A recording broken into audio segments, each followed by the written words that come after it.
ഉച്ചരിച്ചുവിടാത്ത ഞരക്കങ്ങളാൽ ദൈവത്തിൻ്റെ പരിശുദ്ധാത്മാവ് നമ്മുടെ ഉള്ളിൽ ഞരങ്ങി പ്രാർത്ഥിച്ചുകൊണ്ടിരിക്കുന്നു. ആ പ്രാർത്ഥന എന്താണെന്ന് തിരിച്ചറിഞ്ഞ് അതിനോട് സഹകരിച്ച് ഇന്നൊക്കെ ലഭിക്കാൻ പോകുന്ന അനുഗ്രഹങ്ങൾ ഏറ്റുവാങ്ങുവാൻ നമ്മൾ തയ്യാറാകുകയാണ്, ഒരുങ്ങുകയാണ്. അനുഗ്രഹകരമായ 25 നോയമ്പിൻ്റെ ഈ 10-ാം ദിനത്തിൽ ഇന്ന് നമുക്ക് കർത്താവ് വെളിപ്പെടുത്തി തരുന്ന സത്യങ്ങൾ നമ്മളെ വിടുവിക്കുവാൻ, നമ്മളെ നീതിയുടെ വാതിലിലൂടെ പ്രവേശിപ്പിച്ച് മുമ്പേ അന്വേഷിക്കേണ്ടതായ നീതി നമുക്ക് തരുന്നതായ ആ പരിശുദ്ധാത്മാവിലുള്ള സന്തോഷം, നീതി, സമാധാനം, പരിശുദ്ധാത്മാവിലുള്ള സന്തോഷം ഇവ അന്വേഷിക്കുന്നവർക്ക് ദൈവം കരുതിയിരിക്കുന്ന അനുഭവം നമ്മളെ കൊള്ളാവുന്നവരും ദൈവത്തെ പ്രസാദിപ്പിക്കുന്നവരും ആക്കുവാൻ വേണ്ടി നമ്മൾ ദൈവസന്നിധിയിൽ കാത്തിരിക്കുകയാണ്. കർത്താവിൻ്റെ ജനനപ്പെരുന്നാളിനായിട്ട് നമ്മൾ ഒരുങ്ങുന്നു. യോഹന്നാസ്നാവിൻ്റെ ജനനപ്പെരുന്നാൾ നമ്മൾ ആഘോഷിച്ചു.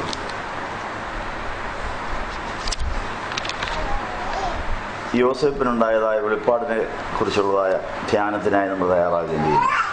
നാളത്തെ ആരാധനയിൽ നീതിമാനായ യോസേപ്പിനെ ലഭിച്ചതായ വെളിപ്പാട്, മറിയമിനെയും യേശുക്കുഞ്ഞിനെയും സംരക്ഷിക്കുന്ന സംരക്ഷകനായി യോസേപ്പിനെ മാറ്റിയ ആ സംഭവം നമ്മൾ നാളത്തെ ആരാധനയിൽ ധ്യാനിക്കുന്നു. അതിനുള്ള ഒരുക്കധ്യാനമായി ഇന്നത്തെ ആരാധന നമ്മൾ പ്രയോജനപ്പെടുത്തുവാൻ ദൈവത്തിൽ ആശ്രയിച്ചിരിക്കുകയാണ്. നമ്മൾ ഇന്ന് പാടിയ പാട്ടുകളിലെ ആ പ്രാർത്ഥനകളും സന്ദേശങ്ങളും എല്ലാം നമ്മളെ ഒരുക്കുവാൻ തയ്യാറാക്കട്ടെ എന്ന് ആശംസിക്കുന്നു. വെളിപ്പാടുകളുടെ ആവശ്യം എന്താണ്? പരിശുദ്ധ കന്യാമറിയാം വിവാഹ നിശ്ചയം ചെയ്യപ്പെട്ടിരുന്നതായ കാലത്ത് വിവാഹത്തിനും വിവാഹ നിശ്ചയത്തിനും ഇടയിൽ ഗബ്രിയേൽ മാലാഖ വന്ന് കൊടുത്തതായ സന്ദേശം മറിയാമിനൊരു പുതിയ വെളിപ്പാടായിരുന്നു. വിവാഹത്തെക്കുറിച്ച് സ്വപ്നം കണ്ടുകൊണ്ടിരുന്ന മാതാവിനേതാ വേറൊരു യാഥാർത്ഥ്യത്തിലേക്ക് ശ്രദ്ധ തിരിക്കേണ്ടി വരുന്നു. നീ കന്യകയായിരുന്നുകൊണ്ട് തന്നെ ഇമ്മാനുവേലിനെ ഗർഭം ധരിച്ച് പ്രസവിക്കണമെന്നുള്ളത് ദൈവത്തിൻ്റെ പദ്ധതിയാണെന്നുള്ളൊരു വെളിപ്പാടായിരുന്നു. ഇതെങ്ങനെ സംഭവിക്കുമെന്നുള്ള സംശയം തീരുവാൻ ആ വെളിപ്പാടിൻ്റെ വിശദീകരണങ്ങൾ ദൈവാത്മാവർക്ക് കൊടുക്കേണ്ടി വന്നു. സംശയങ്ങളെല്ലാം മാറിക്കഴിഞ്ഞപ്പോൾ ഇതാ ഞാൻ കർത്താവിൻ്റെ ദാസി, നിൻ്റെ വാക്കുപോലെ നിൻ്റെ ഇഷ്ടം നടക്കട്ടെ എന്ന് പറഞ്ഞപ്പോൾ ഒരു പുതിയ ചരിത്രമുണ്ടായി. ക്രിസ്താബ്ദം ആരംഭിക്കുന്ന രഹസ്യമായിട്ട് ആ വെളിപ്പാടിലാണ്. ഇന്ന് AD 2016 ഡിസംബർ 10 എന്ന് നമ്മൾ പറയുന്നതിൻ്റെ അർത്ഥം എന്താണ്? പരിശുദ്ധ കന്യാമറിയാവിന് ഈ ലോകത്തിൽ ADയുടെ ചരിത്രം സൃഷ്ടിക്കുവാൻ കഴിയും. ആ ചരിത്രം എല്ലാ വ്യക്തികളിലും, എല്ലാ സ്ഥാപനങ്ങളിലും, എല്ലായിടങ്ങളിലും ആവർത്തിക്കേണ്ടതാണ്. നമ്മളിപ്പോൾ ലോക ചരിത്രത്തിലെ കലണ്ടർ അനുസരിച്ച് AD 2016 ഡിസംബർ 10 പക്ഷെങ്കിൽ നമ്മുടെ ജീവിതത്തിൽ AD ഉണ്ടായിട്ടുണ്ടോ? യേശുവിൻ്റെ കാലത്താണോ നമ്മുടെ ഉള്ളറയിലെ നമ്മുടെ ജീവിതം, അതോ നമ്മൾ BC തന്നെയാണോ? Before Christ. യേശു ക്രിസ്തുവിനെ മറിയാമിന് കിട്ടിയതുപോലെ നമുക്ക് മാമോദീസയിലൊന്ന് കിട്ടിയതാണ്. പക്ഷെ ഇപ്പോൾ ആ യേശു നമ്മുടെ ഉള്ളിലുണ്ടോ? ആ യേശു വളർന്നോ? ആ യേശുവിനെ മറ്റുള്ളവർക്ക് മനസ്സിലാക്കാൻ സാധിച്ചോ? ഇതൊക്കെ പരിശോധിക്കുന്ന ദിവസമാണ് ഈ വാരം. അപ്പോൾ ഈ അന്ധകാര ലോകത്തിൽ സത്യങ്ങൾ ഗ്രഹിക്കുവാൻ വളരെ പ്രയാസമാണ്. ദൈവത്തിൻ്റെ ആത്മാവ് തരുന്ന ആ വെളിപ്പാടിൽ മാത്രമേ, വെളിച്ചത്തിൽ മാത്രമേ സത്യങ്ങൾ ഗ്രഹിക്കാൻ സാധിക്കുകയുള്ളൂ. അസത്യങ്ങളുടെ അന്ധകാരത്തിൽ സത്യത്തിൻ്റെ വെളിച്ചം ഉദിക്കുമ്പോഴാണ് നമുക്ക് സ്വാതന്ത്ര്യവും രക്ഷയും ആനന്ദവും എല്ലാം ഉണ്ടാകുന്നത്. ഇന്നിവിടെ വന്നിരിക്കുന്നവർ പലവിധ കാരണങ്ങളാൽ ദുഃഖിക്കുന്നവരാണ്. നമ്മളെ ദുഃഖിപ്പിക്കുന്ന പല അനുഭവങ്ങളുടെ പശ്ചാത്തലത്തിലാണ് നിങ്ങൾ സങ്കേതം പ്രാപിച്ചിരിക്കുന്നത്. പക്ഷെ നിങ്ങൾക്കൊരു സന്തോഷ വാർത്ത, ഈ അന്ധകാര ലോകത്തിൽ നിങ്ങളെ ദുഃഖിപ്പിക്കുന്ന അന്ധകാര ജീവികളെ നമ്മൾ ദൂരീകരിച്ചിട്ട് നമുക്ക് സന്തോഷവും ആനന്ദവും ജീവിതവും തരുന്ന ജീവന്റെ ഉറവിടമായ യേശു നമ്മിൽ മാമോദീസായിൽ ജനിച്ചതാണെന്നുള്ള കാര്യം നമ്മൾ മറന്നുപോയെങ്കിൽ അത് ഓർക്കുവാനും ഓർപ്പിക്കുവാനും അത് തിരിച്ചറിയുവാനും കർത്താവ് നമ്മളോട് വ്യക്തിപരമായിട്ട് ഇടപെടാൻ പോകുക എന്നുള്ള കാര്യം ഓർക്കുക. നമ്മൾ മൗനമായ ദൈവസ്നേഹിയിൽ മാറിയിരിക്കുമ്പോൾ മാത്രം കിട്ടുന്ന ചില പുതിയ അറിവുകളുണ്ട്. അതാണ് 46-ാം സങ്കീർത്തനത്തിന്റെ 10-ാം വാക്യം. മിണ്ടാതിരുന്ന് ഞാൻ ദൈവമെന്ന് അറിഞ്ഞത്. ഇപ്പൊ നമ്മൾ സ്വല്പസമയം ദൈവത്തിൽ മിണ്ടാതിരിക്കുകയാണ്. ഈ മിണ്ടാതിരിക്കുന്ന സമയം ദൈവത്തെ പല വിധത്തിൽ നമുക്ക് തിരിച്ചറിയാൻ സാധിക്കും. ഇത്രയും നാളത്തെ നമ്മുടെ ജീവിതം കൊണ്ട് ദൈവത്തെ തിരിച്ചറിയുവാൻ സാധിച്ചിട്ടുണ്ടോ? ഈ അറിവിന് പല തലങ്ങളുണ്ട്. ദൂരെ ആയിരിക്കുമ്പോൾ തന്നെ അറിയാൻ സാധിക്കുന്ന ഒരു പ്രതിഭാസമാണ് കണ്ണ്. വളരെ ദൂരെ നിന്ന് വരുന്ന ഒരു സാധനം അല്ലെങ്കിൽ ഒരു വാഹനത്തെ നമുക്ക് കാണാൻ സാധിക്കുന്നത്, അടുത്തടുത്ത് വരുന്നതായിട്ട് കാണാൻ സാധിക്കും. സൂര്യൻ ഉദിച്ചു വരുന്നത് കിഴക്ക് ചക്രവാളത്തിൽ പൊങ്ങി വരുന്നതൊക്കെ കാണാൻ സാധിക്കും. അത് പൊങ്ങി പൊങ്ങി പൊങ്ങി വന്ന് ഉച്ചയാകുമ്പോൾ നമ്മുടെ തലയുടെ മുകളിലെത്തും. സന്ധ്യയാകുമ്പോൾ അത് വീണ്ടും പടിഞ്ഞാറ് ചക്രവാളത്തിൽ മറയും. ഇങ്ങനെ നമ്മുടെ ജീവിതത്തിൽ നീതിയും സൂര്യനായ കർത്താവ് ഉദിച്ചുയർന്ന് പല പ്രാവശ്യം നമ്മളെ സന്ദർശിക്കേണ്ട ആവശ്യമുണ്ട്. എല്ലാ വർഷവും, എല്ലാ ദിവസവും, എല്ലാ ആഴ്ചയിലും നീതിയും സൂര്യനായ കർത്താവ് ഉദിക്കുന്ന ഒരു സ്ഥലമുണ്ട്, ഒരിടമുണ്ട്. അപ്പോൾ മാത്രം നടക്കുന്ന ചില കാര്യങ്ങളുണ്ട്. നമ്മുടെ ജീവിതത്തിൽ നീതിയും സൂര്യനായ യേശു ഇപ്പം എവിടെയാണ്? പ്രഭാതമായോ, ഉച്ചയായോ, സന്ധ്യ കഴിഞ്ഞോ, പാതിരാത്രിയാണോ, ഏതെങ്കിലും ഒരു സ്ഥലത്തായിരിക്കും. പാതിരാത്രിക്ക് ഭയങ്കര ഇരുട്ടാണ്. കർത്താവാണെങ്കിൽ ഒട്ടും പ്രകാശമില്ല. കുറച്ച് നക്ഷത്രങ്ങൾ അവിടെയൊക്കെ പ്രകാശിക്കുന്നത് കാണാൻ സാധിക്കുന്ന ആളുകൾ. പക്ഷെങ്കിൽ പാതിരാത്രിയുടെ കറുത്തവാവിൻ്റെ കറുത്ത രാത്രിയാണെങ്കിലും ഒരു പ്രഭാതം ഉണ്ടെന്നുള്ളത് തീർച്ചയല്ലേ. പക്ഷെ സൂര്യനെ കാണുന്നില്ലെങ്കിലും ഏതാനും മണിക്കൂറുകൾ കഴിയുമ്പോൾ കിഴക്ക് സൂര്യൻ ഉദിക്കും എന്നുള്ള പ്രത്യാശയില്ല അന്ധകാരത്തിൽ കഴിയുന്ന കാലങ്ങൾ രാത്രിയിലുള്ളവരുണ്ട്. നമ്മൾക്ക് ആ നീതിയും സൂര്യനായ കർത്താവ് നമ്മുടെ ജീവിതത്തിൽ ഉദിച്ചു വരുന്നത് കണ്ടിട്ടുണ്ടോ? ഞാൻ ഒറ്റയ്ക്കാണ്, എനിക്ക് ആരുമില്ല, എന്നെ ആരും നോക്കാനില്ല, എന്നെ സ്നേഹിക്കാൻ ആരുമില്ല എന്ന് പറഞ്ഞ് അന്ധകാരത്തിലിരിക്കുന്നവർക്കുള്ള പ്രത്യാശ ഇതാണ്: യേശു സൂര്യനെ പോലെ നമ്മുടെ ജീവിതത്തിൽ ഉദിക്കും. അവൻ മാത്രമേ നമുക്ക് ആശ്രയിക്കാനുള്ളൂ. വേറെ ആരും നമ്മളെ ആശ്വസിപ്പിക്കാനില്ലെന്നുള്ള സത്യത്തെ പഠിപ്പിക്കാൻ വേണ്ടി എല്ലാവരെയും നമ്മളിൽ നിന്ന് മാറ്റുകയും ചെയ്യും. നല്ലവനായ ദൈവം എല്ലാവരെയും എല്ലാത്തിനെയും നമ്മളിൽ നിന്ന് അകറ്റിയിട്ട് നമ്മളെ കൂരിരുട്ടിനകത്ത് ഇടുന്നൊരു കാലമാണ്. ആരും നിരാശപ്പെടരുത്. ആ കൂരിരുട്ടിൽ രഹസ്യമായ കർത്താവ് നമുക്ക് പലതും തരുന്നുണ്ട്, പലതും ചെയ്യുന്നുണ്ടെന്നുള്ളത് മറക്കരുത്. രാത്രിയിൽ മാത്രം നടക്കുന്ന ഒത്തിരി കാര്യങ്ങളുണ്ട്. അതിനുശേഷം പ്രഭാതത്തിൽ സൂര്യൻ ഉദിക്കുമ്പോൾ അത് മനോഹരമായി കണ്ട് ആസ്വദിക്കുന്ന അനുഭവങ്ങൾ നമുക്കുണ്ട്. അപ്പോൾ യേശു നമ്മളിൽ വ്യക്തിപരമായി ഉദിച്ചുയരുന്ന അനുഭവങ്ങൾ നമുക്കായി കാത്തിരിക്കുന്നു. ഓരോ ദിവസവും സൂര്യൻ ഉദിക്കുമ്പോൾ അതിനൊരു പ്രത്യേകതയുണ്ട്. നമ്മൾ വിചാരിക്കും എന്നും സൂര്യൻ കിഴക്കാണ് ഉദിക്കുന്നത്. പക്ഷെ എന്നും കിഴക്ക് തന്നെയാണോ? എന്നും ഒരേ സ്പോട്ടിലല്ല. ശകലം അങ്ങോട്ടും വടക്കൻ ചായയിൽ നിന്നും ചെക്കൻ ചായൽ എന്നൊക്കെ പറഞ്ഞ പോലെ വടക്കോട്ടും തെക്കോട്ടും ഒക്കെ മാറുന്നുണ്ട് സൂര്യൻ്റെ ഉദയം. ഓരോ ഉദയത്തിനും അന്നേരം മാത്രം പ്രകാശിക്കുന്ന ചില ഇടങ്ങളുമുണ്ട്. തെക്കേ ധ്രുവത്തിൽ പ്രകാശമുള്ള കുറെ കാലമുണ്ട്. അവിടെ എന്നും പ്രകാശമാണ്, ഇരുട്ടില്ല. അപ്പോൾ വടക്കേ ധ്രുവത്തിൽ ഇരുട്ടാണ്.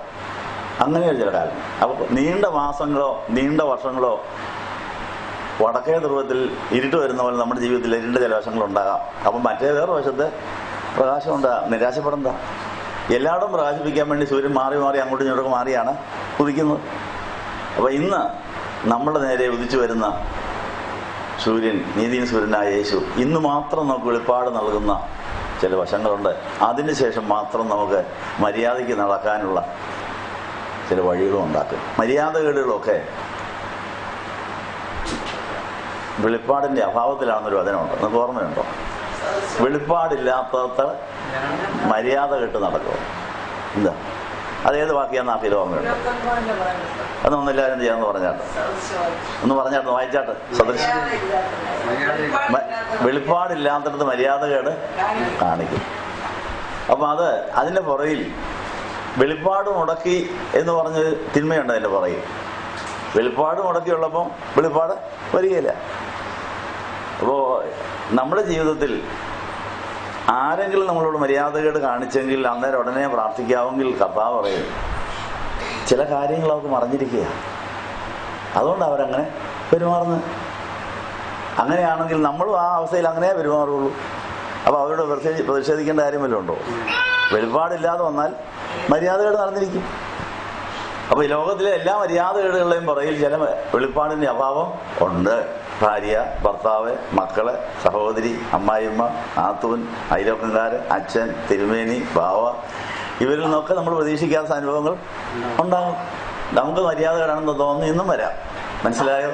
അപ്പൊ പ്രാർത്ഥിച്ച കർത്താവ് എന്നെ പറയും അവിടെ ഒരു മറവുണ്ട്. കർത്താവ് കുരിശേ കിടന്നുകൊണ്ട് കുരിശിച്ചവർക്ക് വേണ്ടി പ്രാർത്ഥിച്ച് പറഞ്ഞ കാര്യം ഇവർ ചെയ്യുന്നതെന്ന് അറിയാത്തതുകൊണ്ട് ക്ഷമിക്കണം. നമുക്ക് അറിവുണ്ടോ? അറിവില്ലായ്മ കൊണ്ടാണ് ഇങ്ങനെ പെരുമാറുന്നുള്ള അറിവില്ലാത്തതുകൊണ്ടാണ് നമ്മൾ മര്യാദകൾ അങ്ങോട്ട് കാണിക്കുന്നത്. അപ്പം മര്യാദകളുടെ മധ്യത്തിൽ നമ്മൾ തമ്മിൽ തല്ലുക. വെളിപ്പാടുണ്ടാകാമെങ്കിൽ മര്യാദയ്ക്ക് ഓരോ കാര്യങ്ങൾ ചെയ്ത് സന്തോഷിക്കാൻ സാധിക്കും. മനസ്സിലായോ? അപ്പൊ മര്യാദകേടുകളുടെ മധ്യത്തിൽ പ്രാർത്ഥിക്കാൻ മറക്കരുത്. അന്നേരം പ്രാർത്ഥിക്കേണ്ട കാര്യം എന്താണ്? ദുഃഖം, സങ്കടം, ഏകാന്തത, നിരാശ, അസ്വസ്ഥത, അന്ധത ഇവയുടെ മധ്യത്തിൽ നമ്മൾ ചെയ്യേണ്ട കാര്യം എന്താണ്? കർത്താവേ ക്ഷമിക്കുക. അത് വെളിപ്പാടിന്റെ അഭാവത്തിലാണൊക്കെ സംഭവിച്ചിരിക്കുന്നത്. വെളിപ്പാട് തരണമെന്ന് പ്രാർത്ഥിക്കണം. അതിൽ ഇന്ന് വായിച്ച 118 സങ്കീർത്തനത്തിൽ ദൈവത്തിന്റെ ഒരു പ്രത്യേകത, അന്ധകാരത്തിൽ വെളിച്ചം ഉദിപ്പിക്കുന്നയാളാണ് ദൈവം. 118 സങ്കീർത്തനത്തിൽ എത്രാമത്തെ വാക്യത്തിലാണ് ദൈവം വെളിപ്പാട് തരുന്നയാളാണെന്നുള്ള സൂചന അതിനകത്തുണ്ട്. എവിടെയാണ് ആ വാക്യം? 27 വാക്യം. അതെ, അപ്പൊ 27 വാക്യത്തിൽ POC ബൈബിളിൽ കർത്താവാണ് ദൈവം, അവിടുന്നാണ് നമുക്ക് പ്രകാശം നൽകിയത്. അപ്പോൾ കർത്താവ് പ്രകാശം നൽകിയാലേ ദൈവത്തെ തിരിച്ചറിഞ്ഞ് ആ പ്രകാശത്തിൽ ആനന്ദിച്ച് സന്തോഷിക്കാൻ സാധിക്കുകയുള്ളൂ. ഈ ലോകത്തിന്റെ ദൈവം നമ്മുടെ കണ്ണ് അന്ധമാക്കുന്ന ദൈവമാണ്. അപ്പോൾ രണ്ട് ദൈവമുണ്ട്, അന്ധമാക്കുന്ന ദൈവവും പ്രകാശിപ്പിക്കുന്ന ദൈവം. ഏത് ദൈവമാണ് ഇപ്പം നമ്മുടെ നിൽക്കുന്ന? ഇപ്പോൾ അവൾ അറിയാൻ കഴിയുന്നില്ലെങ്കിൽ, മര്യാദയ്ക്ക് ജീവിക്കാൻ ഒക്കുന്നില്ലെങ്കിൽ അതിൻ്റെ അർത്ഥം ഏത് ദൈവമാണ് കൂടെ ഉള്ളത്?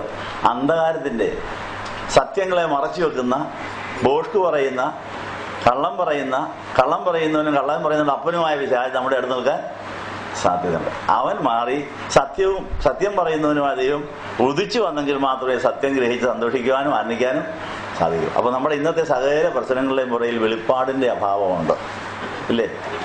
അപ്പൊ അതുകൊണ്ട് 118 സങ്കീർത്തനക്കാരൻ പറയുന്ന യഹോവയിൽ മാത്രമേ ആശ്രയിക്കുക, ഒരു മനുഷ്യനിലും. അത് എത്രാമത്തെ വാക്യ? 118 സങ്കീർത്തനത്തിന്റെ 8 വാക്യം എങ്ങനെയാ പറയുന്നത്? മനുഷ്യനിൽ ആശ്രയിക്കുന്നതിനേക്കാൾ യഹോവയിൽ ആശ്രയിക്കുന്നത് നല്ലത് എല്ലാ കാര്യത്തിനും. പക്ഷെ നിർഭാഗ്യവശാൽ നമ്മൾ ദൈവത്തിൽ ആശ്രയിക്കുന്നതിനേക്കാൾ മറ്റു പലരെയും ആശ്രയിച്ചാണ് കഴിയുന്നത്. നമ്മുടെ മനസ്സിന്റെ കിടപ്പ് അങ്ങനെയാണ്. നമുക്ക് എന്താവശ്യം വന്നാലും ദൈവത്തെക്കാൾ അധികം ആരിൽ നിന്നോ എന്തിൽ നിന്നോ അത് കിട്ടുമെന്ന് വിചാരിച്ച് അവിടെ തപ്പി നടക്കുക, എന്നിട്ട് നിരാശരാകുക. പക്ഷേ 118 സങ്കീർത്തനത്തിന്റെ 8 വാക്യമാണ് വേദോസത്തിലെ നടുക്കത്തെ വാക്യം എന്നറിയാവോ? വേദോസത്തിലെ നടുക്കത്തെ വാക്യം ഇതാണെന്നാണ് പറയുന്നത്. വേദോസത്തിൽ ആകെയുള്ള വാക്യങ്ങൾ അങ്ങോട്ട് എണ്ണി നോക്കിയിട്ട് അതിൻ്റെ നടുക്കാണെന്ന് ചോദിച്ചാൽ ഇതാ ഏതാ? വേദോത്സവത്തിലെ ഏറ്റവും മധ്യത്തിൽ കിടക്കുന്ന വാക്യമാണ് 118 സങ്കീർത്തനം 8 വാക്യം. അതിൽ പറയുന്ന കാര്യം പ്രധാനപ്പെട്ട ഒരു കാര്യം തന്നെയാണ്. മനുഷ്യനിൽ ആശ്രയിക്കരുത്, ദൈവത്തിൽ മാത്രമേ. മനുഷ്യരിൽ ആശ്രയിക്കരുതെന്ന് പറയാൻ കാരണം മനുഷ്യരിലാണ് എല്ലാവരും ആശ്രയിക്കുന്നത്. അങ്ങനെ മനുഷ്യരിൽ ആശ്രയിക്കുന്ന ഒരു കാലം നമുക്ക് എല്ലാവർക്കും ഉണ്ട്. കാരണം നമ്മളുടെ ജനനത്തിന് അപ്പനിൽ നിന്നും അമ്മയിൽ നിന്നും കിട്ടിയതാണ് ഈ ജനനം. നമ്മുടെ അമ്മയുടെ ഉദരത്തിൽ നമ്മൾ ജനിച്ച അന്ന് മുതൽ നമ്മൾ അമ്മയെ ആശ്രയിച്ച് കഴിയുന്ന ഒരു കാലം. അമ്മയെ അപ്പനെ ആശ്രയിച്ച് മാത്രം അന്നേരേ പറ്റുള്ളൂ. അമ്മയുടെ രക്തം മുഴുവൻ വലിച്ചെടുത്ത് ഒരു കുഞ്ഞ് വളരുക, പൊക്കിൾ തണ്ട് വഴി അമ്മയുടെ രക്തം മുഴുവൻ വലിച്ചെടുക്കുക. അങ്ങനെ അമ്മയെ ആശ്രയിച്ച് ജീവിക്കുന്ന ഒരു കാലം നമുക്ക് എല്ലാവർക്കും ഉണ്ടായിരുന്നു. പക്ഷെ 9 മാസം കഴിഞ്ഞാൽ അത് പറ്റുമോ? 9 മാസം 9 ദിവസം 9 നാഴിക കഴിഞ്ഞു കഴിഞ്ഞാൽ വയറ് പറയും ഇനി ഇവിടെ പരിപാടി ഇവിടുത്തെ തീർന്നു, ഇനി ഇവിടെ നിൽക്കാൻ ഒക്കുകയില്ല എന്ന് പറയും. അപ്പോൾ യഥാസമയത്ത് പ്രസവിച്ചില്ലെങ്കിൽ ആശുപത്രിയിൽ കൊണ്ടുപോയിട്ട് ഡോക്ടർ പറയും കീറണം. എന്താ കീറിയെടുക്കുക, അല്ലെങ്കിൽ തള്ളയും പിള്ളയും പോക്കാം എന്ന് പറയുന്ന പോലെ നമ്മൾ ആരെയെങ്കിലും ആശ്രയിക്കേണ്ട ഒരു കാലമുണ്ട്. പക്ഷെ ആ കാലത്തിന് ഒരു അവസാനമുണ്ട്. കാരണം ഈ കൊച്ചിന് വയറ്റിൽ കിടക്കുന്ന നല്ല സുഖമാണ്, നല്ല രസമാണ്. എയർ കണ്ടീഷൻ മുറി കിടക്കുന്ന പോലെ കൊച്ചിനെ ഞാനിവിടെ കിടന്നോളാന്ന് പറഞ്ഞാൽ നമ്മൾ സമ്മതിക്കുമോ? അവിടെ കിടക്കണ്ട, ഇത്രയും മതിയെന്ന് പറയും.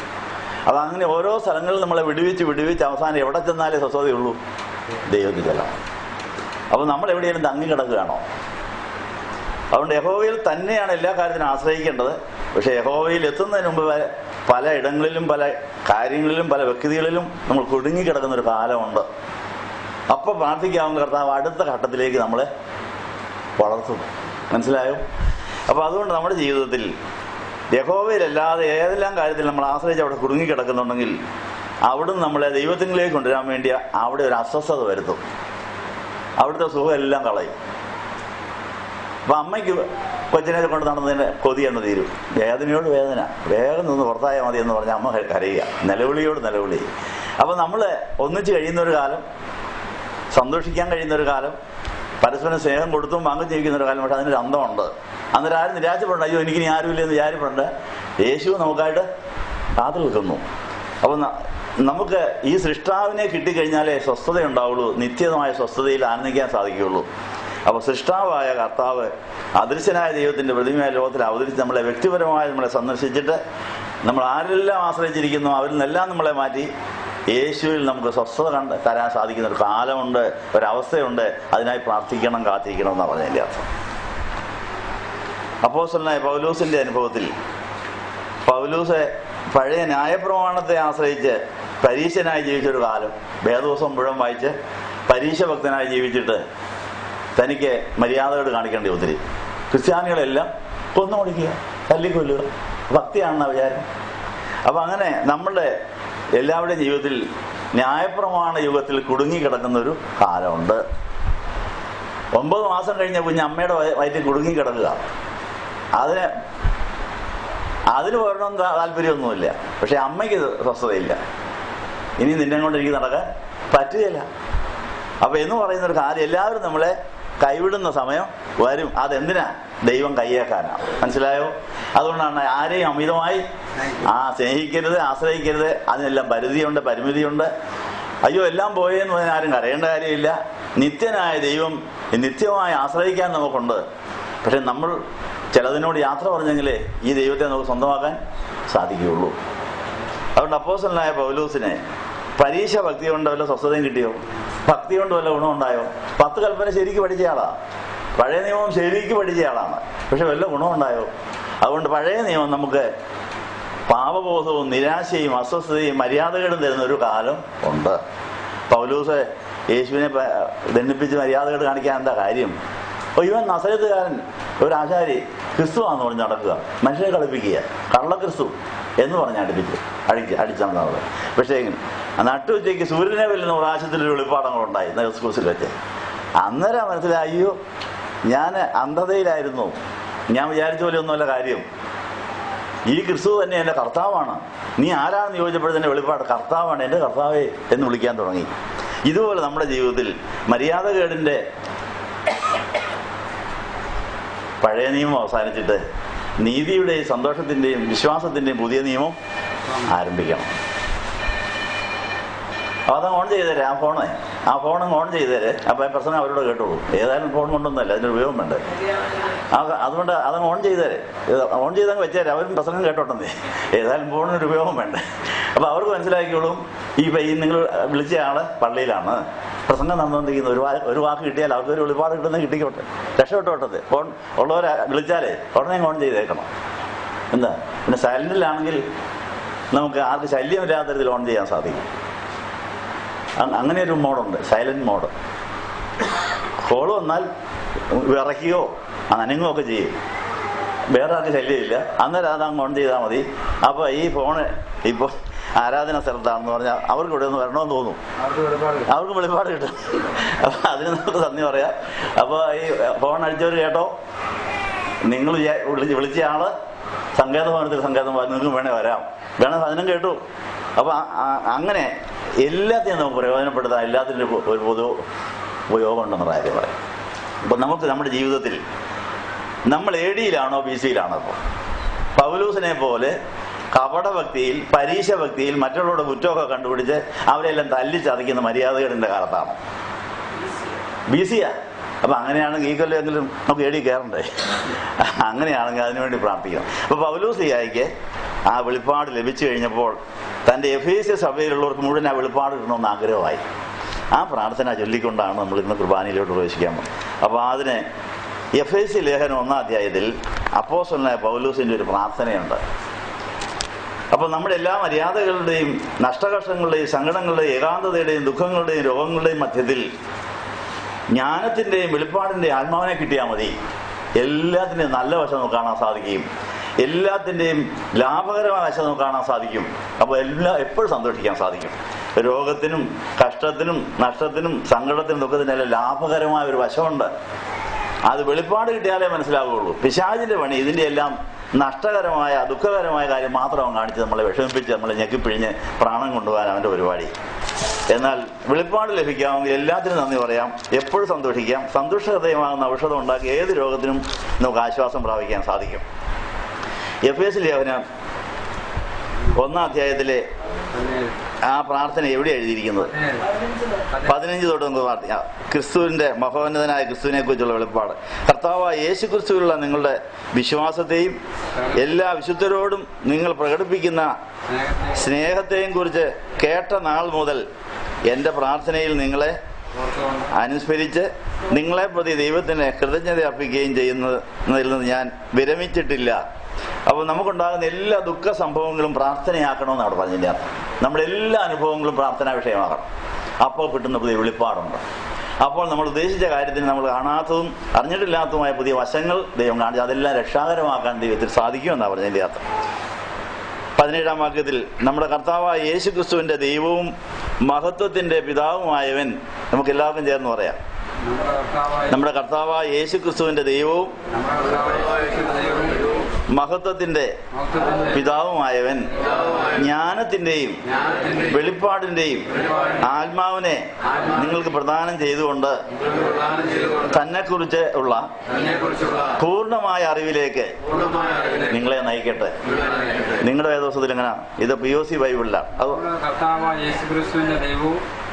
നമ്മുടെ കർത്താവായ യേശു ക്രിസ്തുവിന്റെ ദൈവവും മഹത്വമുള്ള പിതാവുമായവൻ നിങ്ങൾക്ക് തന്നെക്കുറിച്ചുള്ള പരിജ്ഞാനത്തിൽ ജ്ഞാനത്തിന്റെയും വെളിപ്പാടിന്റെയും ആത്മാവിനെ നൽകേണ്ടതിന് നിങ്ങളുടെ ഹൃദയദൃഷ്ടി പ്രകാശിച്ചിട്ട് അവന്റെ വിളിയാലുള്ള പ്രത്യാശ ഇന്നതെന്ന് വിശുദ്ധന്മാരിൽ അവന്റെ അവകാശത്തിന്റെ മഹിമാതനം ഇന്നതെന്ന് വിശ്വസിക്കുന്ന നമുക്ക് വേണ്ടി വ്യാപരിക്കുന്ന അവന്റെ ശക്തിയുടെ അളവറ്റ വലിപ്പം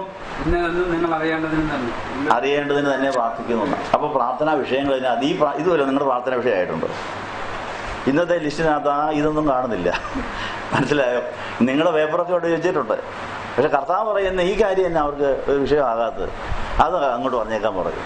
അപ്പോൾ പ്രാർത്ഥനാ വിഷയം എഴുതുമ്പോൾ ഇതുകൂടെ എഴുതും, എൻ്റെ കണ്ണെന്ന് തുറന്നു തരണം, ജ്ഞാനത്തിൻ്റെ വെളിപ്പാടിൻ്റെ ആത്മാവിനെ തരണം.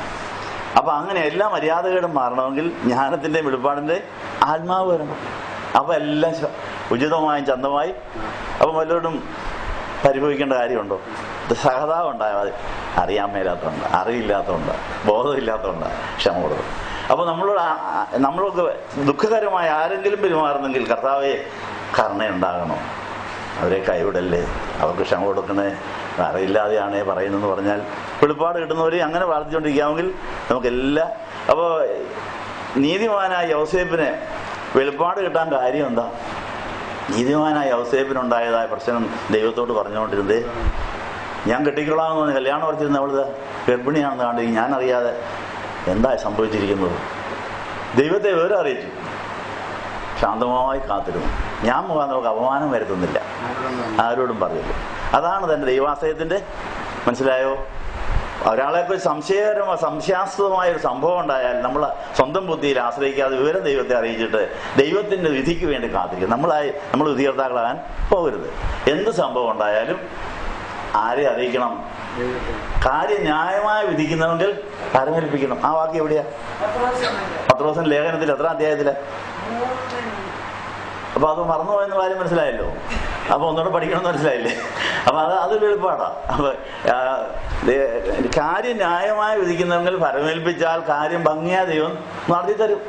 അപ്പൊ പത്രോസിന്റെ എത്ര അധ്യായത്തിലാണ്? 1 പത്രോസ് എത്ര അധ്യായത്തിലാണ്? കാര്യം ന്യായമായി വിധിക്കുന്നെങ്കിൽ യേശു ഫലമേൽപ്പിച്ചുകൊണ്ടേയിരുന്നു. എത്രാം വാക്യ?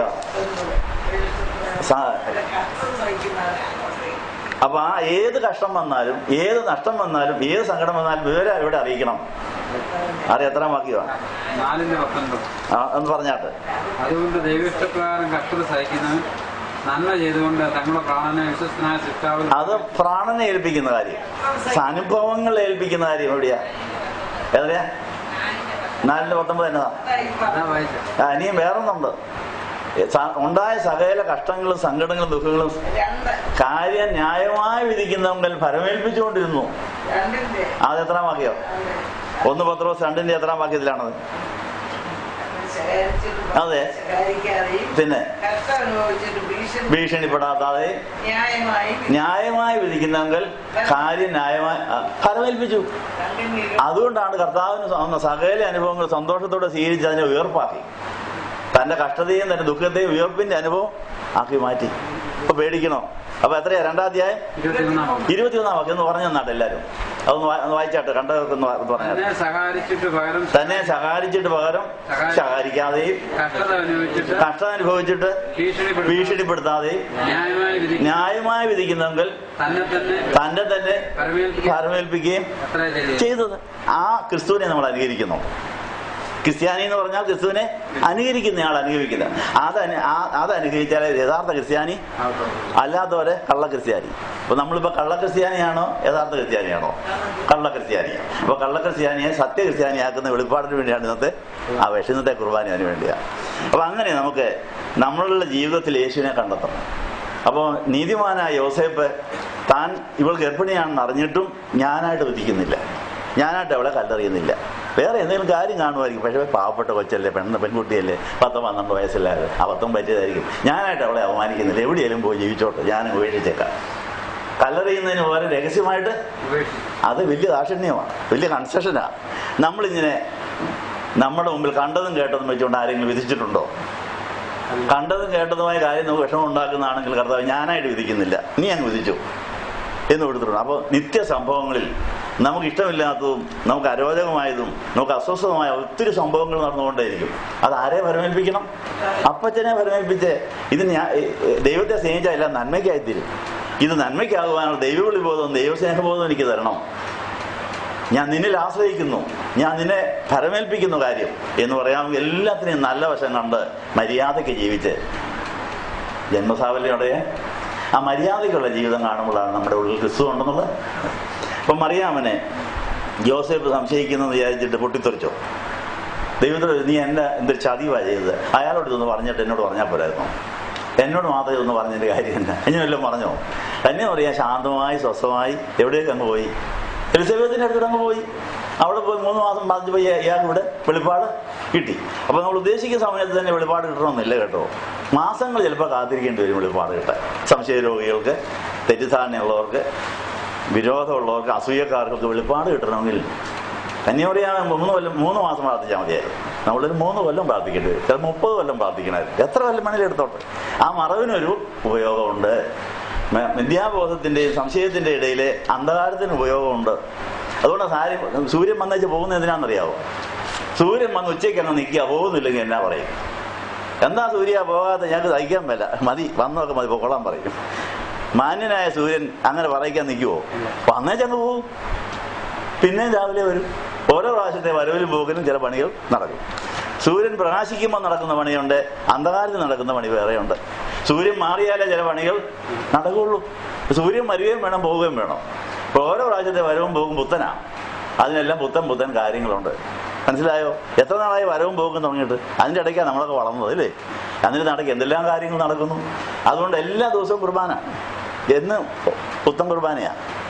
ഓരോ പ്രാവശ്യം നീതിയും സൂര്യനായ യേശു വന്ന് പ്രകാശം തന്ന് ആ പ്രകാശത്തിൽ തന്നിട്ട് പിന്നെ നമ്മൾ അങ്ങ് പോകുന്നതിൻ്റെ കാര്യം അന്ധകാരത്തിൽ നടക്കേണ്ട പണിക്ക് അന്ധകാരത്തിന് വിട്ടുകൊടുക്കുക.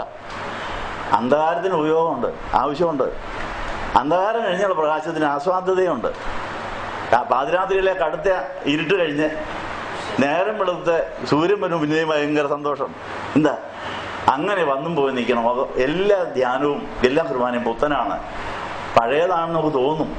കാരണം പഴയ കുർബാനക്രമം, പഴയ പാട്ട്, ഇതെല്ലാം പഴയതാണെന്ന് തോന്നുന്നു. കണ്ടവരും പഴയത്, കണ്ടവരും ഒന്നരക്ക് ചിലപ്പോൾ കണ്ടെന്നിരിക്കും. പക്ഷെ പുത്തൻ വശം ഒരു ദിവസമുണ്ട്. എല്ലാ കുർബാനയിലും പുത്തൻ വശമുണ്ട്, പുത്തൻ കൃപയുണ്ട്, പുത്തൻ അനുഗ്രഹമുണ്ട്. അവർക്ക് വേണ്ടിയാണ് ഇന്നത്തെ ആരാധന എന്നുള്ള കാര്യം ഓർപ്പിച്ചുകൊണ്ട് ആ വെളിപ്പാടിന് വേണ്ടിയുള്ള പ്രാർത്ഥന നമ്മൾ പുതുക്കുകയാണ്. അതിൽ ദൈവം നമ്മളെ സഹായിക്കട്ടെ എന്ന് ആശംസിക്കുകയാണ്. വിശുദ്ധ കുർബാന അനുഭവിക്കാൻ ആഗ്രഹിക്കുന്നവർക്ക് ആ വെളിപ്പാടിന്റെ ആത്മാവിനെ തരാൻ വേണ്ടി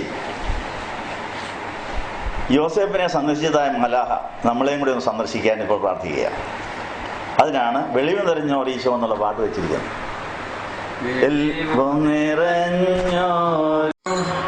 വിശുദ്ധ യോഹന്നാന്റെ സുവിശേഷം അധ്യായം 6 പുസ്തകങ്ങളൊക്കെ ഇടുക.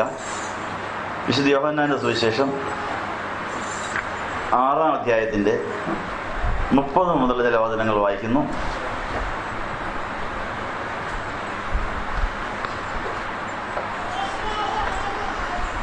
പുസ്തകത്തിൽ ഈ വാക്യങ്ങൾ കാണുമ്പോൾ കണ്ണുകൊണ്ട് വചനമായ യേശുവിനെ തിരിച്ചറിയാൻ, കേൾക്കുമ്പോൾ ചെവിയുണ്ട് തിരിച്ചറിയാൻ, നമ്മുടെ ചെവി തുറക്കുവാൻ, ഹൃദയം കൊണ്ട് വിശ്വസിച്ച് ആ ഹൃദയത്തിൽ കർത്താവ് വെളിപ്പെടുവാൻ.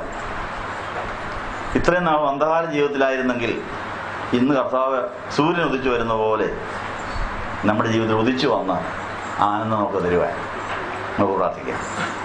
യഹൂദന്മാർ യേശുവിനോട്, ഞങ്ങൾ കണ്ട് നിന്നെ വിശ്വസിക്കുവാൻ തക്ക വിധം നീ എന്തടയാളം കാണിക്കുന്നു, എന്ത് പ്രവർത്തിക്കുന്നു? നമ്മുടെ പിതാക്കന്മാർ മരുഭൂമിയിൽ വെച്ച് മന്ന ഭക്ഷിച്ചു, അവർക്ക് ഭക്ഷിക്കുവാൻ സ്വർഗത്തിൽ നിന്ന് മോശ അപ്പം നൽകിയെന്ന് എഴുതിയിരിക്കുന്നുവല്ലോ എന്ന് പറഞ്ഞു. യേശു അവരോട് ഇപ്രകാരം പറഞ്ഞു, സത്യമായി ഞാൻ നിങ്ങളോട് പറയുന്നു, സ്വർഗത്തിൽ നിന്നും മോശ നിങ്ങൾക്ക് അപ്പം തന്നില്ല.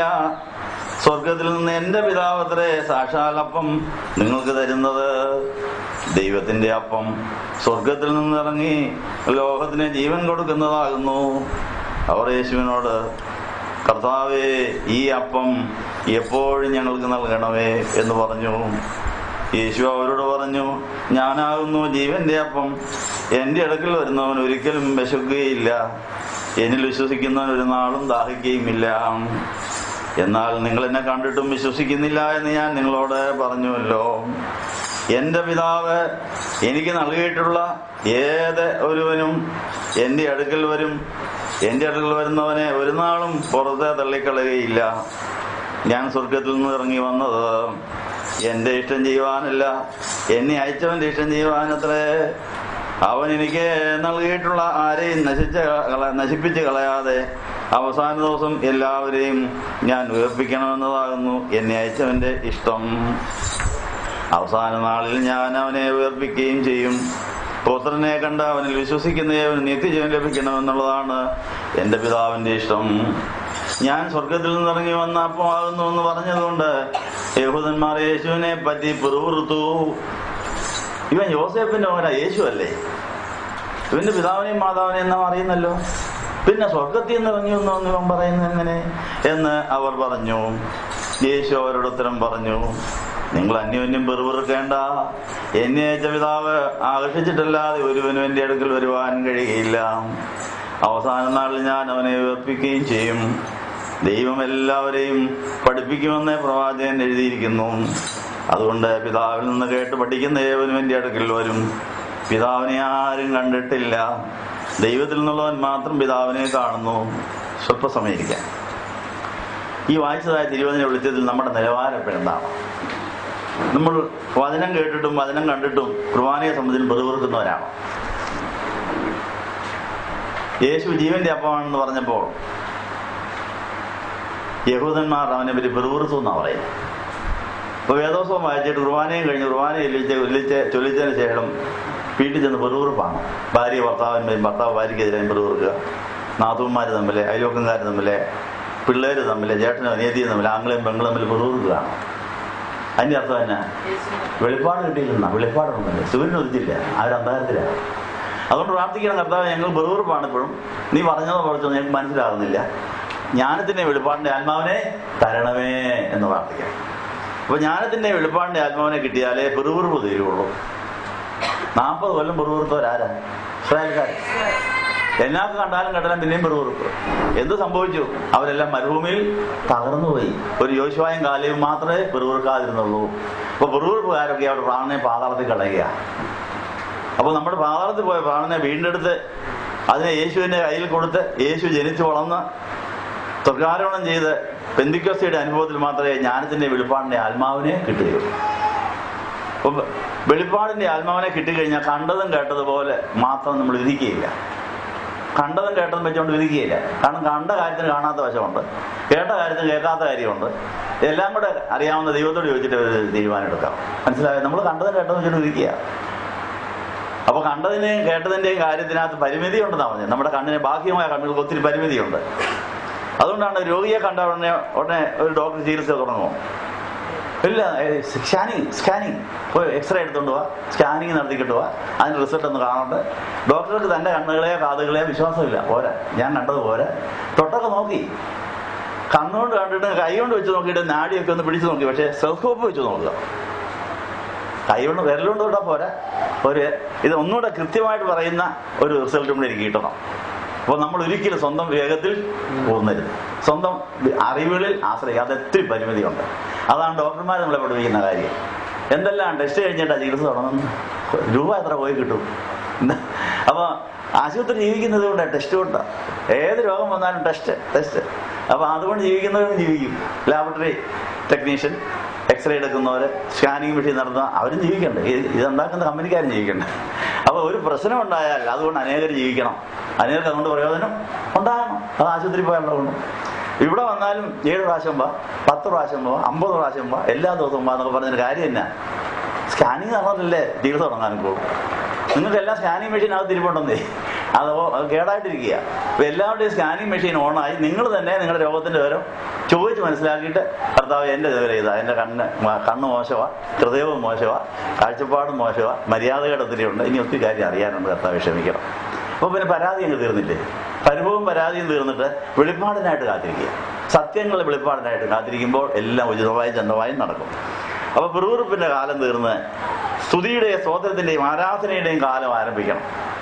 എല്ലാ കാര്യങ്ങളുടെയും നന്മ കാണാൻ കഴിഞ്ഞാൽ എല്ലാത്തിനും നന്ദി പറയാൻ സാധിക്കും. അതാണ് 1 തെസ്സലോനിക്കർ 5-ാം അധ്യായത്തിൽ 21-ാം വാക്യത്തിൽ സകലതും ശോധന ചെയ്ത് നല്ലത് മുറുകെ പിടിക്കണം. സകലതും നമ്മൾ ശോധന ചെയ്യുന്നുണ്ടോ? ശോധന ചെയ്താൽ മാത്രം കാണുന്ന ഒത്തിരി സത്യങ്ങളുണ്ട്.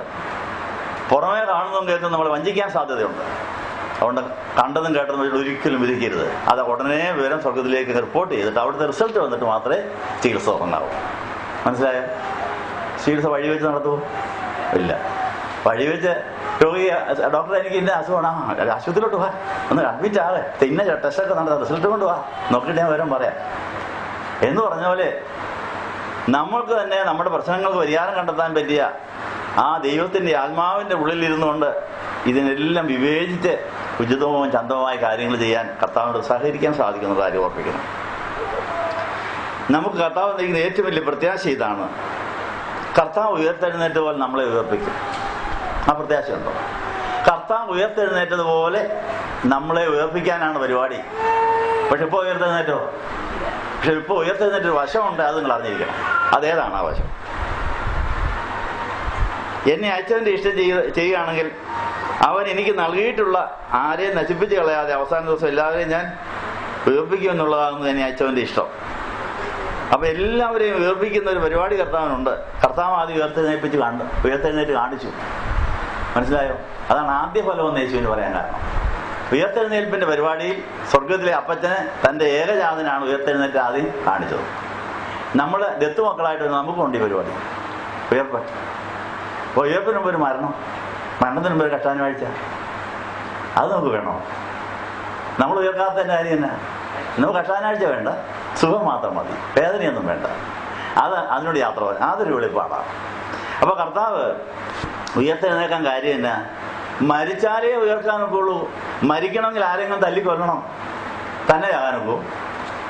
തല്ലിക്കൊല്ലണമെങ്കിൽ ബോധക്കേടുള്ളവർ കുറേ പേര് വേണ്ടേ? യേശു ആരാണെന്ന് തിരിച്ചറിഞ്ഞതിന് ആരെയും കുരിശിക്കുമായിരുന്നോ? യേശു ആരാണെന്ന് തനി നിറം ആ മറുപടിയിൽ കണ്ട യേശുവിനെ എല്ലാവരും അതുപോലെയും കാണുകയാണ്. ആരെയും കുരിശിക്കാൻ അതിനാ കർത്താവ് മറച്ചു വെച്ചത്. അപ്പം മറവിന്റെ ആവശ്യം മനസ്സിലായോ? ഇരുട്ടിന്റെയും മറവിന്റെയും അന്ധതയുടെയും ആവശ്യം മനസ്സിലായോ? അതിന് ഉപയോഗമുണ്ടെന്നേ. എല്ലാവരും നമ്മളെ മനസ്സിലാക്കാൻ പാടില്ല, എല്ലാവരും നമ്മളെ വിശ്വസിക്കാൻ പാടില്ല, എല്ലാവരും നമ്മളെ അംഗീകരിക്കാൻ പാടില്ല. കുറേ പേർക്ക് ബോധക്കേട് വരണം. മനസ്സിലായോ? ഈ കുരിശ് എന്തിനാണെന്ന് പലർക്കും അറിഞ്ഞുകൂടാ. കുരിശിനെ പലതരത്തിൽ കാണുന്നവരുണ്ട്. ഇവിടെ ഈ കുരിശൊക്കെ വച്ചിരിക്കുന്ന പണപ്പിരിവിനല്ല, കാണിക്കയിടാനല്ല, നമ്മുടെ ജീവിതത്തിലെ കുരിശിനെ തിരിച്ചറിയാൻ വേണ്ടിയ കുരിശുകളൊക്കെ വച്ചിരിക്കുന്നത്. മനസ്സിലായോ? ആ കുരിശിനെ പേടിക്കുന്നവരുണ്ട്. ഇതെന്തിനാണ് ഇവിടെ വെച്ചിരിക്കുന്നത്?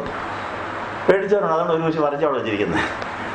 ഈ കുരിശെല്ലാം വന്ന് കണ്ടിട്ട് ഇതിൻ്റെ അടുത്ത സ്ഥലം വാങ്ങിക്കാൻ വന്നോ ഈ കുരിശ് നിൽക്കുന്നത് ദോഷമാണെന്ന് ആരായിട്ട് പറഞ്ഞു. കുരിശ് നിൽക്കുന്ന സ്ഥലത്തിൻ്റെ വസ്തു വാങ്ങിക്കുന്ന ദോഷമാണെന്ന് പറഞ്ഞപ്പോൾ അവർ കുരിശ് പറിച്ചാണ്ട് അവിടെ നാട്ടി വെച്ചിട്ടുണ്ട്. അത് അങ്ങനെ ഇരിപ്പുണ്ട് ഒരു കുരിശ്. അപ്പോൾ കുരിശിനെ തെറ്റിദ്ധരിക്കുന്ന കാര്യങ്ങൾ പറഞ്ഞതിൻ്റെ അർത്ഥം യേശുവിനെയും കുരിശിനെയും കഷ്ടതയും നഷ്ടതയും ഇതിനെയൊക്കെ തെറ്റിദ്ധരിക്കുന്നവരും സംശയിക്കുന്നവരുണ്ട്. അതും ആവശ്യമാണ്. അപ്പം അതുകൊണ്ട് ഉണ്ടായ ഒരു ഗുണം എന്നാന്ന് ചോദിച്ചാൽ യേശു കുരിശും കൊണ്ട് ഓടിയപ്പോൾ വീണ കാര്യങ്ങൾ ഓർപ്പിക്കാനായിട്ട് ആ കുരിശ് ഉപയോഗിക്കുക. മനസ്സിലായി? അപ്പം ഇപ്പം അതാ ആ കുരിശ്. യേശു ഭേദകൈമിൽ ജനിച്ചിട്ട് യേശുവിനെ എല്ലാവർക്കും മനസ്സിലായില്ല. വിദ്വാൻമാരും നാട്ടിലേക്ക് വന്ന് നമസ്കരിച്ചു പോയി. നമസ്കരിക്കാനുള്ള ഭാവേന വന്ന് തന്നെ കൊല്ലാൻ ആഗ്രഹിച്ച ഹേരോദാവിനെ എൻ്റെ സന്ദേശം കിട്ടിയപ്പോൾ ഒരു കുഞ്ഞിനെ കൊണ്ട് രാത്രിക്ക് തന്നെ ഓടി. പാതിരാത്രിക്ക് യേശു കുഞ്ഞിനെ കൊണ്ട് ഓടിയതുകൊണ്ടാണ് യേശു കുഞ്ഞിനെ ഇപ്പം നമുക്ക് കിട്ടിയത്. ഓടിയില്ലായിരുന്നല്ലോ ഹേരോദാവിനെ കൊല്ലാമായിരുന്നു. അപ്പം ആ കാര്യമാണ് ഇപ്പം ആ കുരിശ് അവിടെ പെടന്ന് കിടക്കുന്ന കുരിശ്. ആ ഗേറ്റ് കഴിഞ്ഞുള്ള ആദ്യത്തെ കുരിശ് പെടന്ന് കിടക്കുക. അതെന്നതാണ്? ഹേരോദാവിനെ പേടിച്ച് ഓടിയ യോസേഫിനെയും മാതാവിനെയും ധ്യാനിക്കാനാണ് ആ കുരിശ് വെച്ചിരിക്കുക. അപ്പോൾ അത് നന്മയ്ക്കായോ? അല്ലാതെ കുരിശ് പറിച്ചവരോടോ വെച്ചിട്ട് പറപ്പിച്ചവരോട് നമുക്ക് പണങ്ങേണ്ട കാര്യമുണ്ടോ? അങ്ങനെ ഒരു ഭാഗ്യം നമുക്ക് കിട്ടിയാൽ ഈ കാര്യം ധ്യാനിക്കാൻ അങ്ങനെയൊക്കെ വിചാരിച്ചാൽ മതി. എല്ലാത്തിനും നല്ല വശം കാണുക. അപ്പോൾ എല്ലാത്തിനും നല്ല വശമുണ്ട്, അന്ധതയുണ്ട്, മൂഢതയുണ്ട്, മൂകതയുണ്ട്, വെളിപ്പാടുണ്ട്. ഇതിനെല്ലാം പ്രയോജനപ്പെടുത്തി അതിനെല്ലാം ദൈവസന്നിധിയിൽ സമർപ്പിച്ച അതിന് ആവശ്യമുണ്ടെന്നുള്ള കാര്യം. അപ്പോൾ നമ്മളെല്ലാവരും ഉയർക്കേണ്ടതാണെന്നുള്ള കാര്യം, നമുക്ക് ശരിക്കും വിശ്വാസം ഉണ്ടെങ്കിൽ മരിക്കേണ്ടതാണെന്നുള്ള കാര്യവും, മരിക്കേണ്ടതാണെന്ന് ആ ബോധമുണ്ടെങ്കിൽ കൊല്ലാൻ ആൾ വേണം. അതിനകത്ത് ഈ രോഗവും ക്ഷാമവും സങ്കടവും ഒക്കെ പെടും. അപ്പോൾ അങ്ങോട്ട് എല്ലാ ദിവസവും നമുക്ക് മരണം വേണം, എല്ലാ ദിവസവും ഉയർപ്പുണ്ടെന്നുള്ള കാര്യം നിങ്ങൾക്ക് അറിയാവോ? ആ 2 കൊരിന്ത്യർ 4:10 എടുത്താട്ട്. 2 കൊരിന്ത്യർ 4:10 ദൈവം തമ്പുരാൻ നമുക്ക് നൽകേണ്ട ഒരു വെളിപ്പാടാണ്. യേശുക്രിസ്തുവിനെ നട്ടുച്ചയ്ക്ക് വെളിപ്പെടുത്തി കൊടുത്ത പിതാവായ ദൈവം തമ്പുരാൻ ഈ പൗലോസിനോട് പറഞ്ഞു, നിന്നെ ഉയർപ്പിക്കും.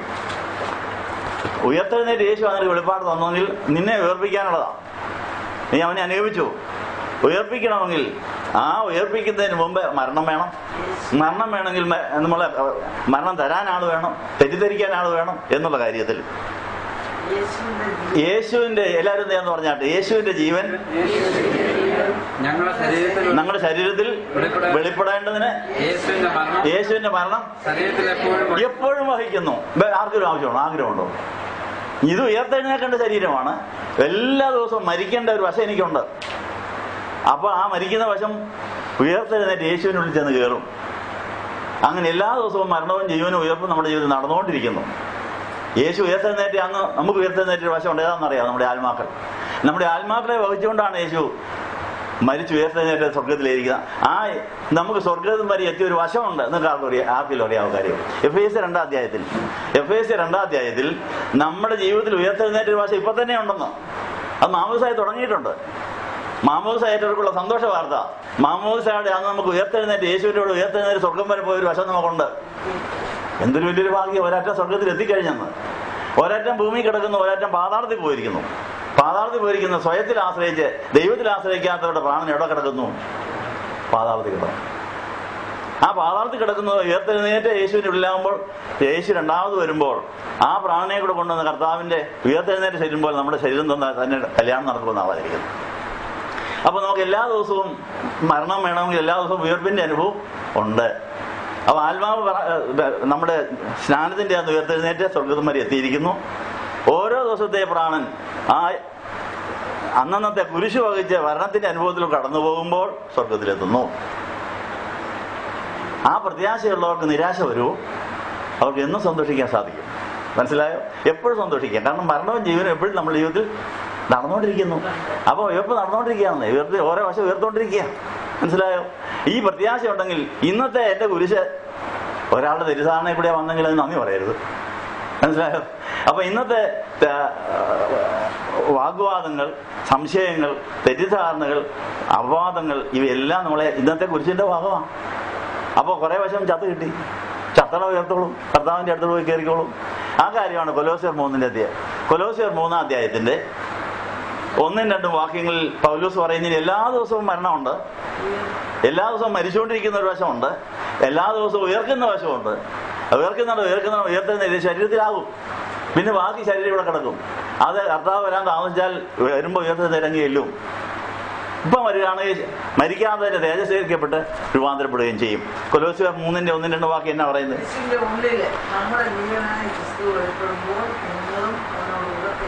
ഒന്നാം വാക്യത്തിൽ എന്നാ പറയുന്നത്? ഉയർത്തെഴുന്നേറ്റിരിക്കുന്നത്. അങ്ങനെ ഒരു വിശ്വാസം നമുക്കുണ്ടോ? ക്രിസ്തുവിനോട് ഉയർത്തെഴുന്നേറ്റ വശം നമുക്കുണ്ട്. മാമോദിസായിൽ നമ്മുടെ ആത്മാവ് ഉയർത്തെഴുന്നേറ്റ് യേശുവിന്റെ ഉള്ളിൽ ചെന്ന് കയറുന്നുണ്ട്. അത് കഴിഞ്ഞാൽ പിന്നെ മരിച്ചുകൊണ്ടിരിക്കുന്ന വശങ്ങളെല്ലാം പിന്നെയും ഉയർത്തുന്ന അടുത്ത വാചകത്തിൽ എന്നാ പറയുന്നത്? നമ്മളിൽ നിന്ന് മരിച്ച് വേർപെട്ടുകൊണ്ടിരിക്കുന്ന ജീവൻ യേശുവിൽ പോയി മറഞ്ഞിരിക്കുന്നു. എത്രാം വാക്യമാണ്? കൊലോസ്യർ 3 അതൊന്ന് വായിച്ചാട്ടെ.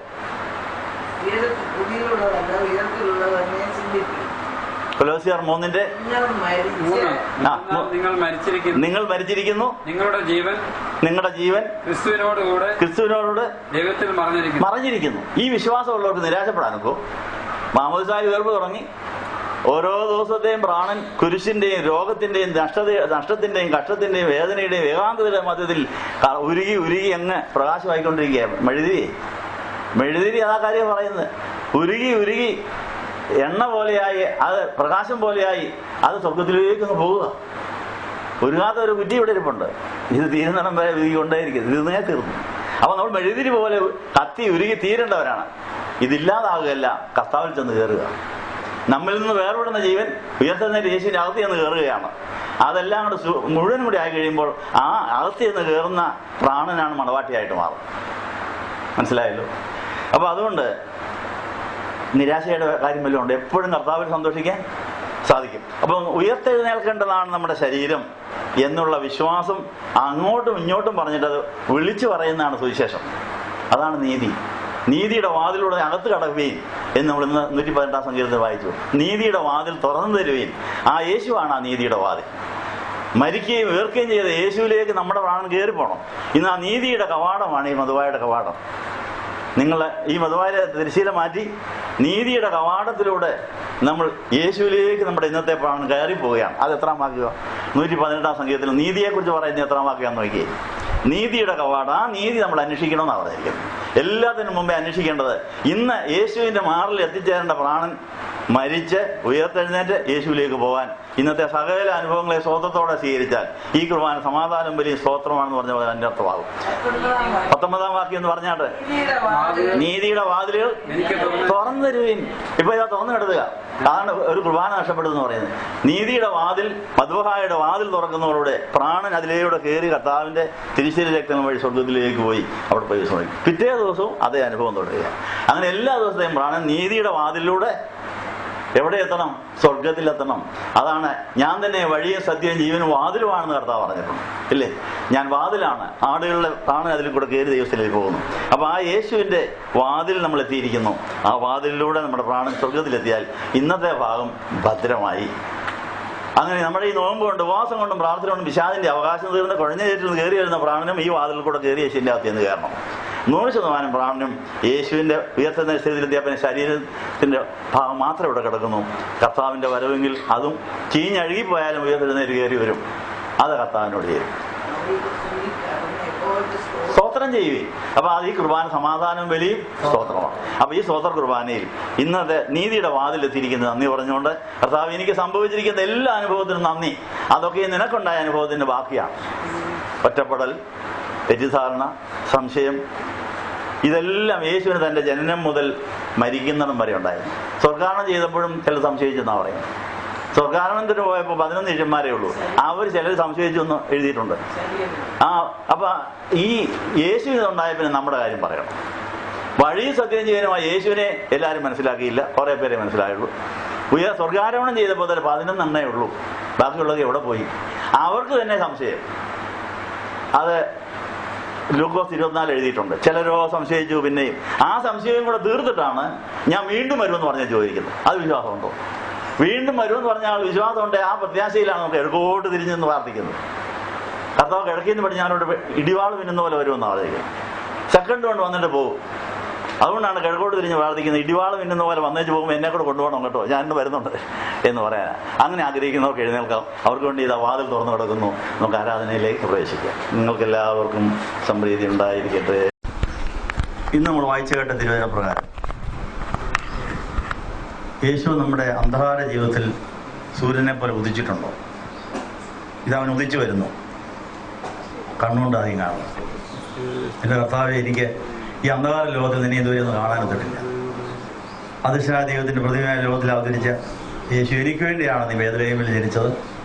ഇതാ ഈ സങ്കേത ഭവനത്തിലെ ആരാധന സ്ഥലത്ത് നീതിയുടെ വാതിൽ തുറന്നു കിടക്കും. ഞങ്ങളുടെ കണ്ണിതാ നീതിയുടെ വാതിലിലൂടെ ഇതിലേക്ക് വന്നു. നിങ്ങൾ കണ്ണുകൾ അടച്ചു നോക്കുക, നിങ്ങൾക്ക് എന്തെങ്കിലും കാണാൻ സാധിക്കും. അന്തർനയനങ്ങൾ തുറന്നിട്ടുണ്ടെങ്കിൽ യേശുവിനെ പ്രകാശമായിട്ട് കാണാൻ സാധിക്കും. അത് നീലപ്രകാശമായിട്ടും രക്തം നിറച്ച് ചിലപ്പോൾ കാണാൻ സാധിക്കും. നല്ല ചുവന്ന പ്രകാശം, നീലപ്രകാശം, ജീവപ്രകാശം. ഇങ്ങനെ അവൻ നമ്മളിലേക്ക് കുതിച്ചു വരുമ്പോൾ നമുക്ക് അങ്ങനെ ഒരു ദൂരെ നിന്നേ അവൻ നമ്മളിലേക്ക് കുതിച്ചു വരുന്നത് കാണാൻ സാധിക്കും. ആ ഒരു അനുഭവം നമ്മുടെ ജീവിതത്തിൽ എന്തെങ്കിലും ഉണ്ടായിരിക്കണം. കണ്ണുകളടച്ച് കർത്താവെ, ആ പൗലോസ്ലീഹ പ്രാർത്ഥിച്ച പോലെ ജ്ഞാനത്തിൻ്റെയും വെളിപാടിൻ്റെ ആത്മാവിനെ തരണമേ എന്ന് പ്രാർത്ഥിക്കും. ജ്ഞാനത്തിൻ്റെയും വെളിപാടിൻ്റെ ആത്മാവിനെ തന്ന് ഞങ്ങൾ നിന്നെ കണ്ട്, നിന്നെ കേട്ട്, നിന്നെ തൊട്ട്, നിന്നെ രുചിച്ചറിയാം. ഇന്ന് കേട്ടതായ വചനത്തിലൂടെ നമ്മുടെ ചെവിയിലൂടെ അവനെ കണ്ടോ, അവനെ അറിഞ്ഞോ? കണ്ണുകൊണ്ട് കണ്ടോ, ചെവി കൊണ്ട് കേട്ടോ, ഇപ്പം നാക്കുകൊണ്ട് രുചിക്കാൻ പോവാം. ജീവന്റെ അപ്പമായ യേശുവിനെ നാവിൽ തരാൻ പോവാം. രുചിച്ചറിയാൻ സാധിക്കണം. യുദ്ധക്കറിയാത്ത നാവിൽ കുർബാന അനുഭവിച്ചപ്പോൾ പിശാച് കയറിയെന്നാണ് പറയുന്നത്. എൻ്റെ കർത്താവേ, ഞങ്ങൾ തീറ്റ കൊടുത്ത് വളർത്തിയതോ രഹസ്യമായി എന്നെ ആരാധിച്ചതുകൊണ്ടോ അന്യദേവന്മാർക്ക് വിലയഴിച്ചതുകൊണ്ടോ അവിടെ നേർച്ചയിട്ടതുകൊണ്ടോ ഞങ്ങളിവിടെ വന്നിരിക്കുന്ന ഒരു ഭൂതം ഞങ്ങളുടെ അകത്തോട്ട് കയറാൻ പാടില്ല. ഈ സങ്കേത പട്ടണത്തിൽ സങ്കേതഭവനത്തിൽ വന്ന പിശാചിനെല്ലാം ഗേറ്റിന്റെ വെളിയിൽ നിർത്തിയിട്ടുണ്ട്. ഇങ്ങോട്ട് കയറരുത്. പക്ഷെ ഗേറ്റിന്റെ വെളിയിൽ നിൽപ്പുണ്ടാവും. നിങ്ങൾ തീറ്റ കൊടുത്ത് വളർത്തിയിരുന്നുണ്ട് മേലവകാശമുള്ള തിന്മയുടെ ശക്തി അവിടെ നിൽപ്പുണ്ട്. യേശു അതിന്റെ അവകാശം തീർക്കാണ് എനിക്ക് വേണ്ടി മരിച്ചത്. എന്റെ പാപശാപങ്ങൾ അവൻ വഹിച്ചു എനിക്ക് വേണ്ടി മരിച്ചുകൊണ്ട് ഇനി എന്റെ മേലെ യാതൊരു ന്യായവിധിയില്ല എന്നുള്ള വിശ്വാസത്തിൽ ഗേറ്റ് നിൽക്കുന്ന ഭൂതങ്ങളോട് പറഞ്ഞാൽ നിങ്ങളവിടെ ചുമ്മാ നോക്കിയൊന്നും നിൽക്കേണ്ട, ഞാൻ മുഴുവൻ എൻ്റെ ഹൃദയം കർത്താവിനെ കൊടുക്കുക. അവൻ എൻ്റെ ഉള്ളിലേക്ക് വരികയാണ്. ഞാൻ അവനെ കാണുന്നു, ഞാൻ അവനെ കേട്ടു, അവനെ തൊട്ടു, അവനെ രുചിച്ച്, അവനെ മണത്ത് അവനോട് ഞാൻ താമസിക്കാൻ പോവുക. മാമോദീസായിൽ അവൻ എന്നിലേക്ക് പ്രവേശിച്ചു തുടങ്ങിയതാണ്. പക്ഷേ ഞങ്ങളുടെ അവിശ്വാസം കൊണ്ടും വിദ്യാബോധം കൊണ്ടും ഞങ്ങൾ അവനെ വിടുകയോ അവൻ ഞങ്ങളെ വിടുകയോ ചെയ്യാൻ ഇടയായെങ്കിൽ ക്ഷമിക്കണമേ എന്ന് പ്രാർത്ഥിച്ച്, ഇനി ഞാൻ നിന്നെ വിടുകയില്ല, നീ എന്നെ വിടല്ലേ, എന്നെ കൈവിടല്ലേ എന്ന് പറഞ്ഞ് എനിക്ക് നിന്നെ രുചിച്ചറിയണം, എനിക്ക് നിന്നെ പോലെ ഉയർക്കണം എന്ന് പറഞ്ഞാൽ ആ തീരുമാനം എടുക്കുക. മാമോദീസായിൽ ഒരു വശം ഉയർത്തെഴുന്നേറ്റിട്ടുണ്ട്. ഓരോ ദിവസത്തെയും പ്രാർത്ഥന യേശുവിന് വേണ്ടി കഷ്ടം സഹിച്ചു മരിച്ചു ഉയർത്തെഴുന്നേറ്റാൽ യേശുവിന്റെ മാറിൽ മറയുമെന്ന് കൊലോസ്യ ലേഖനം 3-ാം തീയതി വായിച്ചു. അങ്ങനെ നമ്മുടെ പ്രാണൻ മുഴുവൻ യേശുവിന്റെ മാറിലായാൽ അവൻ വരുമ്പോൾ നമ്മുടെ ശരീരം അവന്റെ ശരീരം പോലെ ഉയർത്തെഴുന്നേറ്റ് അവനോട് പറ്റിച്ചേരാൻ സാധിക്കും. ആ വലിയ അനുഭവം നമുക്ക് തരുമ്പോൾ എനിക്ക് ആരുമില്ല എന്ന് പറഞ്ഞ് കരയേണ്ട കാര്യമല്ലോ ഉണ്ടോ? സ്വർഗത്തിലെ അപ്പത്തിന് ഒരു മോനെ ഉണ്ടായിരുന്നു. ആ മോനെ എനിക്ക് തന്നതിന് നന്ദിയെന്ന് നിങ്ങൾ പറഞ്ഞിരുന്നു. ഒന്ന് പറഞ്ഞാട്ടെ, കർത്താവേ നന്ദി. നിന്റെ മകനെ എനിക്ക് തന്നു, ഞാൻ സ്വീകരിച്ചിരിക്കുന്നു. എനിക്ക് നീ അവൻ മാത്രം മതി, എനിക്ക് നീ ആരും വേണ്ട. നീ എനിക്ക് തരുന്നെങ്കിൽ അത് മതി. അപ്പൊ യേശുവിനെ കിട്ടിക്കഴിഞ്ഞ് നമുക്ക് വേണ്ടിയവരെ ഓരോരുത്തരെയും കർത്താവ് കൊണ്ട് തരും. യേശുവിന് കയറുന്ന തടസ്സമാക്കുന്നതല്ല മാറ്റുകയും ചെയ്യും. അപ്പൊ അപ്പനോ അമ്മയോ മക്കളോ മരുമക്കളോ പോയെങ്കിൽ പോട്ടെ, അവിടെ യേശു ഇങ്ങോട്ട് വരട്ടെ. യേശു വന്നിട്ട് വേണ്ടിയവരെ കർത്താവ് കൊണ്ട് തരട്ടെ. കർത്താവില്ല അതെനിക്ക് നേരിട്ടൊന്നും വേണ്ട, ആരുമായിട്ടൊരു ബന്ധവുമില്ല. യേശു ക്രിസ്തുവിലൂടെ അല്ലാതെ എനിക്ക് ആരോടും ഒരു ബന്ധവുമില്ല. ഞാൻ പുതിയ സൃഷ്ടിയാകാൻ പോവുക. ഈ വലിയ ബോധത്തോടുകൂടെ ഇപ്പോൾ നമ്മൾ വിശുദ്ധ കുർബാന അനുഭവിക്കാൻ പോവുകയാണ്. അത് നമ്മുടെ നിത്യാനുഭവമാകട്ടെ എന്ന് ആശംസിച്ചുകൊണ്ട് കർത്താവ് യേശു വിശയുടെ ദേശക്കളാം തീക്കട്ടനലും കടങ്ങൾ പരിഹാരത്തിനും ഭാഗമുള്ള സത്യവിശ്വാസികളായ ദാസിദാസന്മാർക്കായിട്ട് നൽകപ്പെടുന്നു.